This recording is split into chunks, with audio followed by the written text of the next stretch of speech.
When I pulled up to my own ranch, I never expected to find HOA Karen blocking the gate, screaming that I couldn't step foot on my own land. But what she didn't know was this: I oversee every HOA in the country, and tonight, her power trip was about to end. Subscribe now for more HOA showdowns you won't believe. The sun was setting as I pulled my truck onto the long dirt road that led back to my ranch. The sky was painted in streaks of orange and deep purple, the kind of colors that make you pause just to take it in.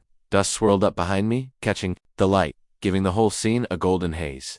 After a long week away on business, I could already feel the relief of being home. My ranch wasn't just a piece of land, it was my sanctuary, the place I had poured sweat and years into, every fence post, every blade of grass carrying a piece of my effort. But that piece shattered the moment I reached the gate. She was there, Karen, the self-appointed queen of this land, though she owned not a single inch of it. She stood planted like a statue, arms crossed so tightly I thought her nails might dig into her own skin. Her lips were pursed into a sharp line, her face set in an expression that screamed confrontation. Her eyes narrowed at me with the kind of hostility that only she could muster. And then I saw it, the sign, freshly nailed to the wooden post beside my gate, the letters painted in bold black strokes. Private property, HOA controlled. My jaw clenched. My blood began to boil. This was my land.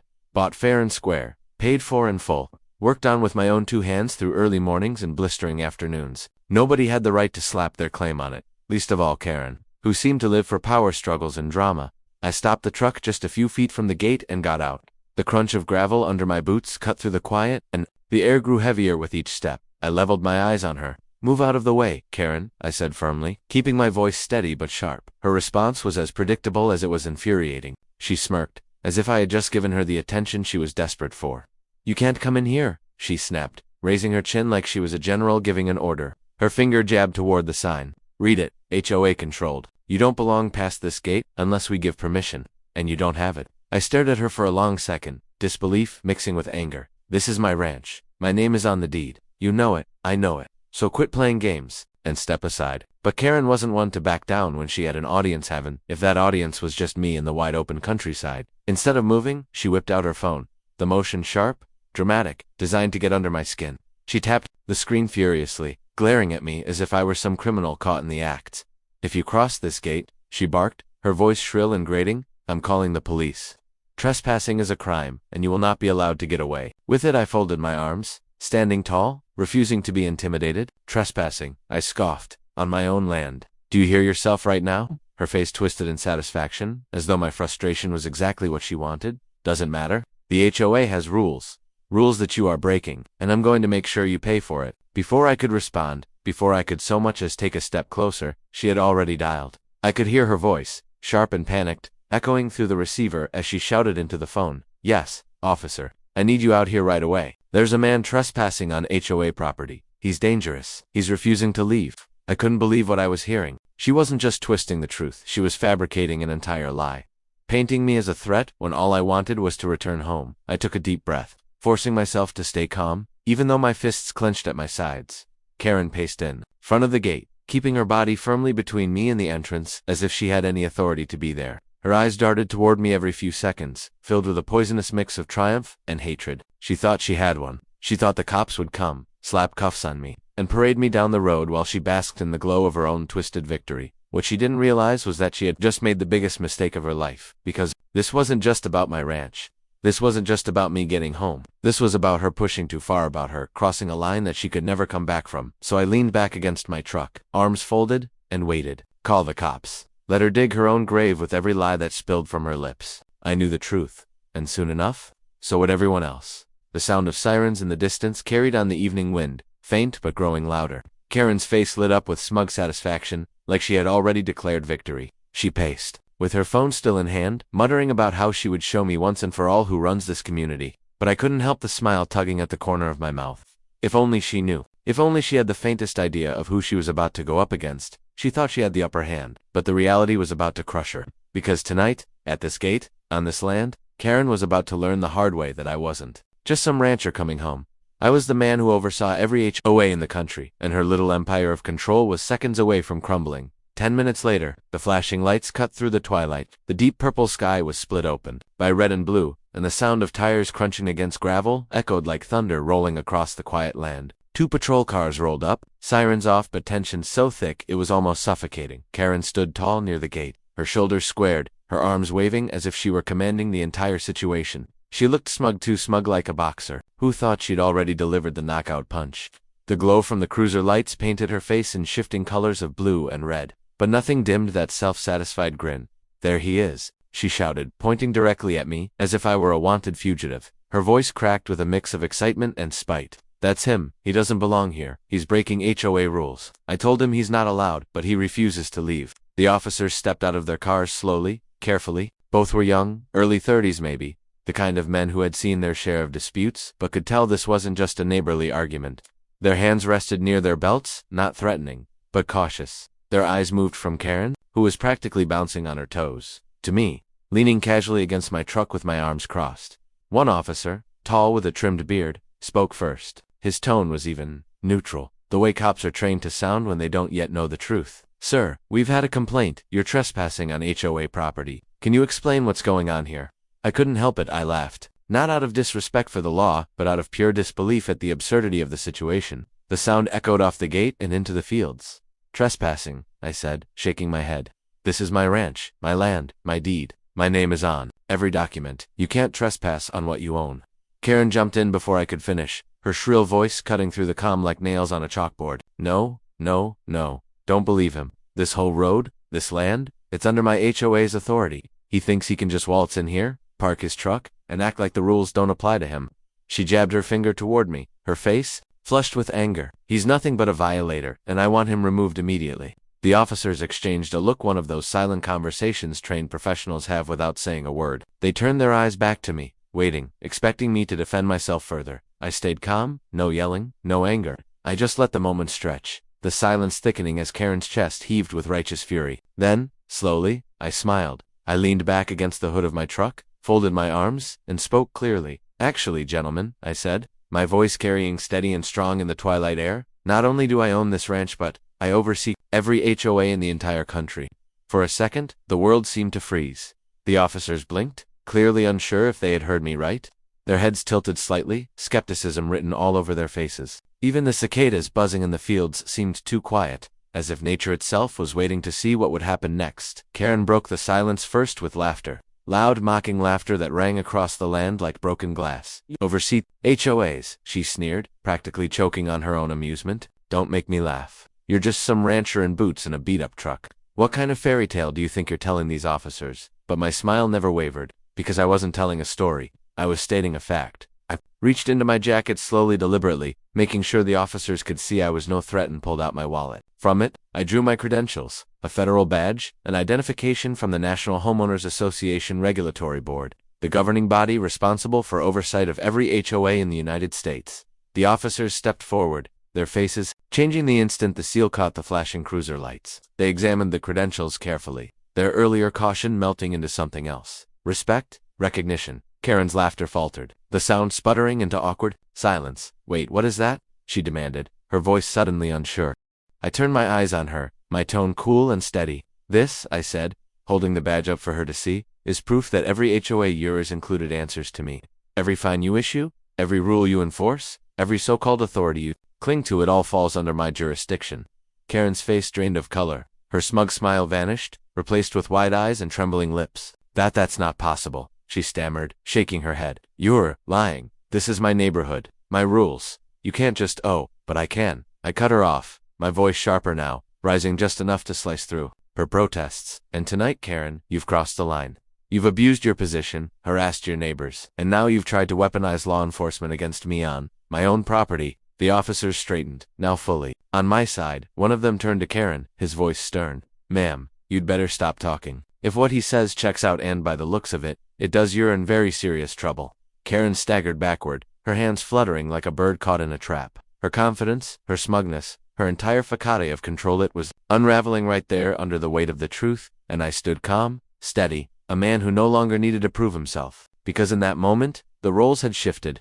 Karen wasn't in power anymore. She wasn't the gatekeeper, the enforcer, or the queen she pretended to be. She was just a woman who had called the cops on the one man she should have never crossed. The silence after that statement was thick, so thick you could almost hear it hum in the air. The officers froze, their eyes fixed on me, blinking as though their ears had deceived them. Even the distant crickets seemed to pause mid-chirp, The world hung on that moment, and then Karen broke it with a sound that sliced through the quiet. Like shattered glass, a mocking cackle erupted from her throat, bouncing off the empty fields around us. She doubled over, clutching her side as if I had just told the funniest joke she'd ever heard. "You," she sneered between laughs, her face contorted with ridicule. "You oversee HOAs. Don't make me laugh. You're just some ranch hand who thinks he's important because he owns a patch of dirt. What a joke." Her laughter rang out, loud and ugly, but I didn't move. I didn't flinch. Because I wasn't joking. I reached calmly into my jacket, every motion deliberate, slow enough that the officers could see I was no threat. I pulled out my leather wallet, the kind that had been with me for years, worn at the edges but still sturdy. From it, I withdrew a small black folder and flipped it open with practiced precision. There it was, the gleaming badge embossed with the official seal of the United States government, and next to it, the laminated ID card that bore my name, photos, and title, National Homeowners Association Regulatory Board, Federal Oversight Division. I held it up for them to see. The officers stepped closer, their earlier skepticism evaporating in an instant. The taller one with the trimmed beard leaned in first, his eyes scanning every detail with care. The younger one, his partner, followed, his posture shifting as recognition dawned on his face. Their entire demeanor changed right before eyes, their shoulders straightened, their tone sharpened. Respect, professionalism, deference. Karen noticed it too. Her laughter trailed off, sputtering into an awkward silence. Her smug grin faltered as her gaze darted between the officers' expressions and the badge in my hand. The color drained from her cheeks, leaving her pale in the flickering glow of the patrol lights. "Wait, what? What does that mean?" she stammered, her voice trembling now.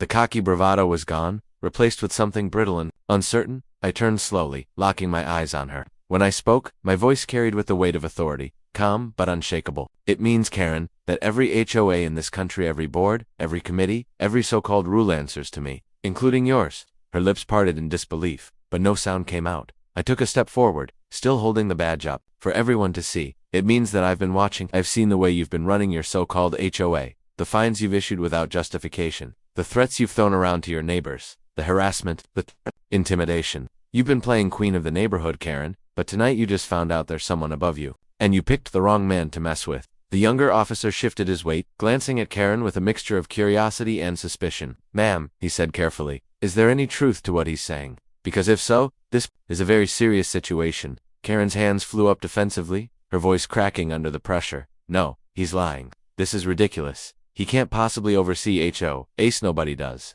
He's bluffing. This is my neighborhood, my rules." But her words lacked the confidence they once carried. They sounded hollow, desperate, even to her own ears. I lowered the badge slowly, tucking it back into the folder, then slipped it into my pocket. But the power it carried lingered in the air. I didn't need to hold it up any longer. The officers had seen enough, and Karen had felt the shift in the ground beneath her feet. "Karen," I said firmly, taking another step toward her, "for months, I've received complaints about you. Neighbors scared to speak up, people too afraid to challenge your so-called authority. You've been abusing your position, making up rules as you go, and using fear to keep everyone under your thumb. That ends tonight." Her mouth opened and closed like a fish out of water. She tried to muster another argument, another protest, but the words just wouldn't come. The officer's stern expressions told her what she didn't want to admit. The tide had turned. The tall officer cleared his throat, his voice carrying authority now.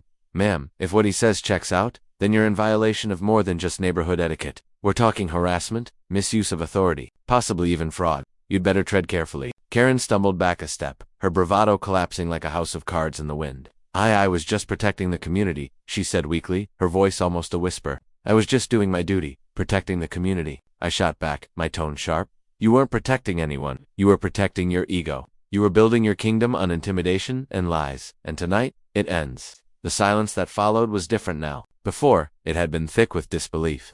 Now, it was heavy with truth. The officers stood straighter, their loyalty shifting fully to my side.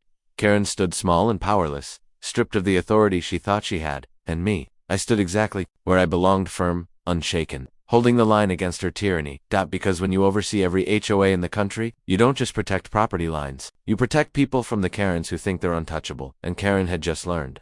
She wasn't untouchable at all. Karen's confident facade started to crumble, piece by piece, like a poorly built wall collapsing under its own weight. Just minutes before, she had been standing tall, smug, untouchable. Now her eyes darted back and forth between me and the officers, her hands waving wildly in the air, as if flapping hard enough might somehow keep her lie afloat. "No, no, no, he's lying," she shouted, her voice cracking at the edges. "This is my neighborhood, my rules. I've been running this HOA for years, and nobody's ever questioned me. But the officers weren't buying it anymore. The shift in their demeanor was obvious, the respect they had shown her earlier evaporating in the glow of the patrol lights. Their expressions were cool, professional, but underneath it all, I could sense their growing suspicion. The taller officer stepped forward, his hand resting firmly on his duty belt. "Ma'am, do you have any documentation to back up these claims? HOA bylaws, ID, property ownership records, anything at all?" Karen blinked, her mouth opening and closing like she was searching for an answer that didn't exist. She stammered, fumbling with her purse, pulling out nothing but a handful of grocery receipts and a wrinkled flyer for a neighborhood yard sale. She shoved them forward, desperation dripping from every motion. "See, this proves it. I'm in charge here." The officers exchanged a look, unimpressed. The younger one crossed his arms. "Ma'am, that's not documentation. We need to see legitimate HOA paperwork if you expect us to take your claims seriously." Karen's face flushed bright red. The arrogance she had worn like armor was gone, leaving her exposed, vulnerable, and panicking. Her words tumbled out in a frantic rush. I don't have it on me right now, but it exists. I swear. The bylaws are real, the fines are real. I've been protecting the neighborhood for years." The taller officer cut her off sharply. "Ma'am, if what he's saying checks out, you could be facing charges for harassment, unlawful authority, and even fraud. This isn't a game." That's when it happened. The crack in her voice. The sudden collapse of her bravado. She tried to backpedal, her arms flailing as though she could physically rewind the last 10 minutes. "I wasn't trying to hurt anyone," she cried, her voice trembling. "I was just protecting the community, doing my duty. You don't understand what it's like. People don't follow the rules unless someone enforces them. I was just trying to keep order." But even she didn't sound convinced by her own excuses. The words came out jagged, desperate, full of cracks that revealed the truth underneath. Meanwhile, I stayed calm. I didn't need to raise my voice or match her theatrics. Instead, I walked back to my truck, opened the passenger door, and pulled out a thick folder. My boots crunched on the gravel as I returned, unfolding the papers. "With deliberate precision, these," I said, holding them up so the officers could see, "are official notices from the National Homeowners Association Regulatory Board. Her so-called HOA has been flagged for multiple violations." The younger officer stepped forward to take the folder. His eyes scanned the pages carefully, his lips tightening with each line he read. "Unlawful fines, unauthorized patrols, illegal property seizures," he muttered. He glanced at his partner, who was already looking at me with understanding. I nodded. "That's right. She's been issuing fines that don't exist in any legal bylaws, hiring unlicensed security patrols to intimidate residents, even attempting to seize property from homeowners who refuse to pay her fabricated fees. We've been building a case against her for months. Tonight, thanks to her arrogance, she's just given us everything we need." Karen froze. The blood drained from her face until she looked almost ghostly in the patrol lights. She shook her head violently, her hair whipping back and forth. "No, that's not true. Those were community initiatives, voluntary programs."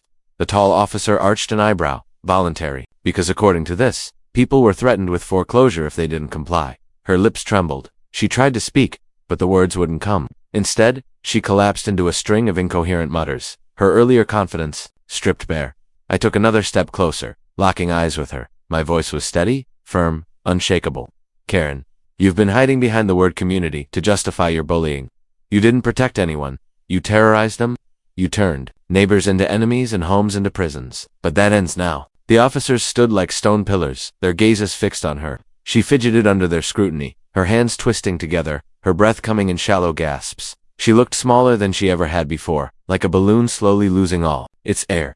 For the first time, Karen had no script, no bluff, no power. She was cornered by the truth she had spent years running from, and I stood there, calm and collected, knowing I had the upper hand.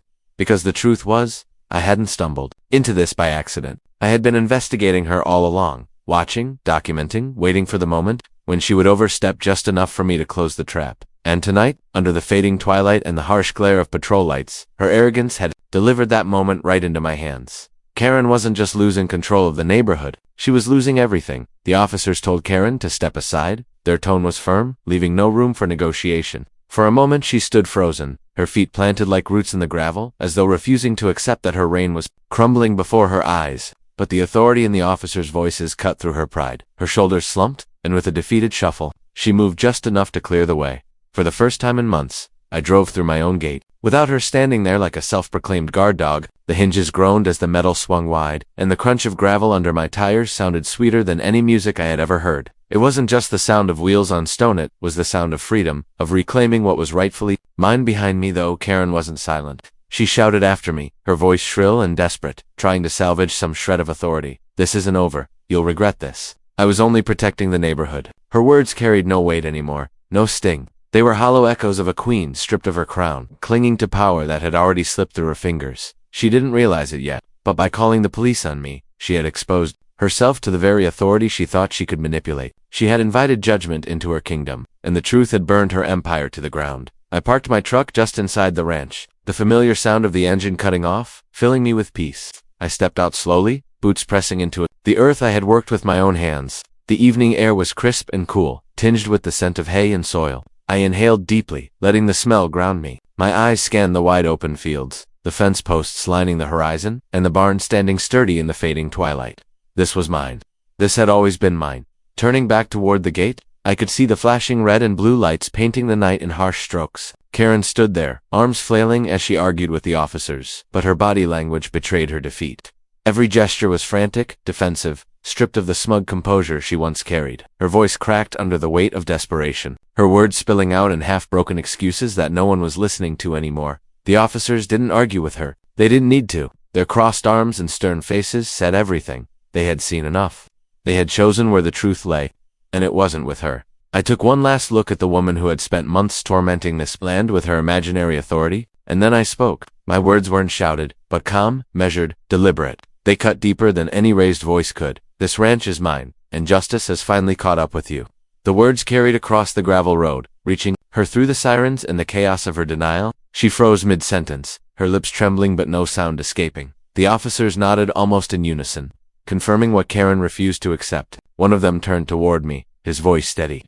"You're free to go about your business, sir. We'll handle the rest." I gave a small nod of gratitude, but inside, the moment meant more than words could capture. For months, I had endured her harassment, her games, her threats, and now, with one simple revelation, her house of cards had come crashing down. That night, Karen wasn't just silenced, she was stripped of her so-called power. I walked deeper into my land, each step reminding me of what I had fought to protect. The barn doors creaked as I opened them, and the familiar sight of tools, hay bales, and the scent of livestock wrapped around me like a long-lost friend. For the first time in a long while, the ranch felt alive again, not weighed down by her shadow, but open, free, mine.